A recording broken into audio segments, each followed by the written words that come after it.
ജീവിതത്തിന്റെ ലഹരിയിലേക്ക് യുവതലമുറയെ ആകർഷിക്കാൻ ഉതകുന്ന പ്രവർത്തനങ്ങൾക്ക് മുൻഗണന നൽകണമെന്ന് കായിക യുവജനക്ഷേമ വകുപ്പ് മന്ത്രി ഒ.ജെ. ജിനീഷ് പ്രാദേശിക മാധ്യമ പ്രവർത്തകർക്ക് കുന്നംകുളം പ്രസ് ക്ലബ്ബ് ഏർപ്പെടുത്തിയ പുരസ്കാരങ്ങൾ വിതരണം ചെയ്ത് സംസാരിക്കുകയായിരുന്നു അദ്ദേഹം. കുട്ടികൾക്ക് കളിക്കാൻ ഗ്രൗണ്ടുകൾ ഇല്ലാതായെന്നും മൊബൈൽ ഫോണുമായി വീടിനുള്ളിൽ കുട്ടികൾ ഒതുങ്ങിപ്പോവുകയാണെന്നും മന്ത്രി വ്യക്തമാക്കി. നാടിന് ഉപകാരപ്പെടുന്ന കാര്യങ്ങളിൽ കുട്ടികൾ വ്യാപൃതരാകുമ്പോൾ ലഹരിയിൽ നിന്ന് പിന്മാറും.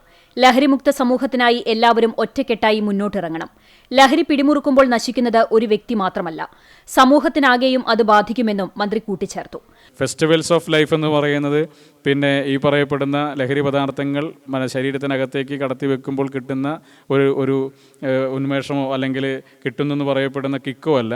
അതിനപ്പുറത്തേക്ക് ജീവിതത്തിൽ ആളുകൾ ആഘോഷിക്കുന്നതും ലോകം മുഴുവൻ താല്പര്യത്തോടും ആരാധനയോടും കൂടി കണ്ടു നിൽക്കുന്നതുമായ മേഖലകൾ ഒരുപാടുണ്ട് എന്ന് പുതിയ തലമുറയ്ക്ക് തോന്നണമെന്നുള്ളതാണ് ഏറ്റവും പ്രധാനപ്പെട്ട കാര്യം. ചെറിയ വിമർശനങ്ങളൊക്കെ വന്നു സ്കൂളുകൾക്ക് മുടക്ക് കൊടുത്തപ്പോൾ.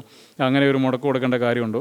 കായിക മേഖലയൊക്കെ കേരളം ഒരുപാട് പുറകിലേക്ക് പോകുന്ന സമയത്ത് എന്തിനാണ് സ്കൂളിൽ മുടക്ക് കൊടുക്കുന്നത്?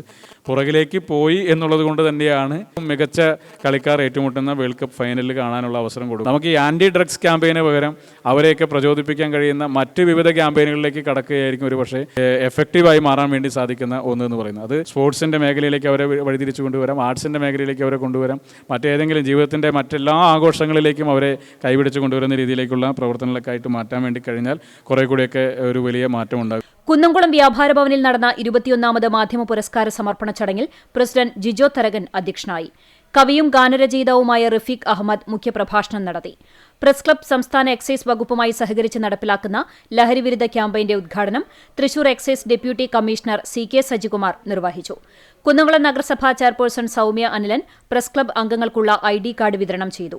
നഗരസഭാ സ്ഥിരം സമിതി ചെയർപേഴ്സൺമാരായ ടി സോമശേഖരൻ, മിഷ സെബാസ്റ്റ്യൻ, കൌൺസിലർമാരായ Shaji Alikkal, Sreejith Aven, CCTV managing director KC Johnson, Erumapetty press club president AM Rasheed, Kunnamkulam press club secretary Ajmal Chammannur, treasurer PS Tony എന്നിവർ സംസാരിച്ചു.